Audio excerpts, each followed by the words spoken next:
And right now at 4 o'clock in the last hour, officials said the shooting that unfolded during Super Bowl celebrations in Kansas City stemmed from a personal dispute. One person was killed. 22 others were shot. Thanks so much for joining us. I'm Lena Tillett. And I'm Chris Levingood. In the last hour, we have learned at least 9 children suffered gunshot wounds. But here's the good news. They are all expected to recover. That information just announced from Mercy Children's Hospital. All right, let's send things to the WRAL Live Center. Ashley Rowe is there. You monitored the press conference. What did we learn?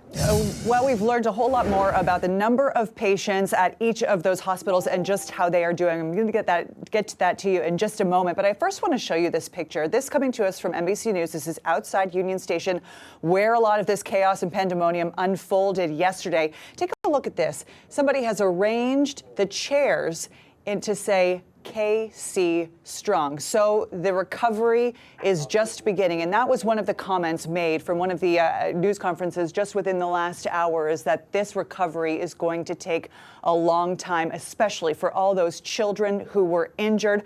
Let me get you the latest numbers here full on your screen. This is the tabulation from the 3 different hospitals who all provided updates today. So in total, across those 3 hospitals, we counted 29 patients in connection with this shooting. The youngest victim, 6 years old.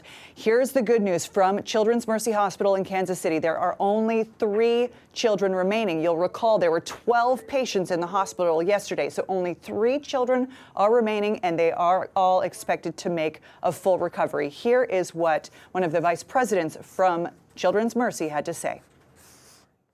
It's something we prepare for, honestly, all the time, whether that's through simulation, whether that's through training. And when we knew they were coming, we mobilize in a way that you think you're only going to have to practice for.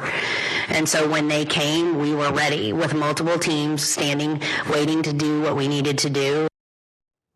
Hospital officials across the board praising the quick response from first responders, all of the emergency officials getting these patients to the hospital, triaging them as quickly as they could, which they say truly saved lives. Michael Yoshida is in Kansas City today. He has more now on the heroism and humility we have seen. This appeared to be a dispute between several people that ended in gunfire. Kansas City police giving an update on Wednesday's mass shooting during a Super Bowl victory rally for the Chiefs. Many of nearly 24 gunshot victims are children.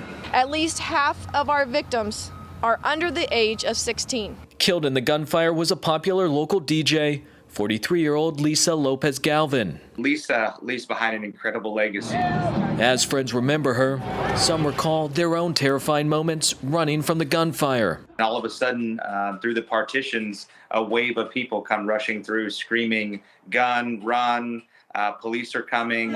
In the chaos that followed, at least one armed suspect was tackled by those in the crowd. When I hit him from behind, I either jarred the gun out of his hand or out of his sleeve, because as I'm taking him down to the ground, I see the gun on the ground. I want to thank the people who acted bravely yesterday alongside law enforcement. Police confirmed they're looking at a number of suspects, and multiple weapons were recovered at the scene.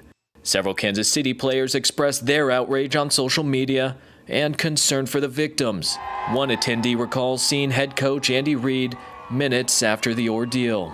I will never forget finally coming out of the bathroom after hiding, and around the corner comes Andy Reid with his grandchildren and his wife. And he said, as he walked by, "Are you guys okay?" That moment of humility is incredible. In Kansas City, I'm Michael Yoshida reporting.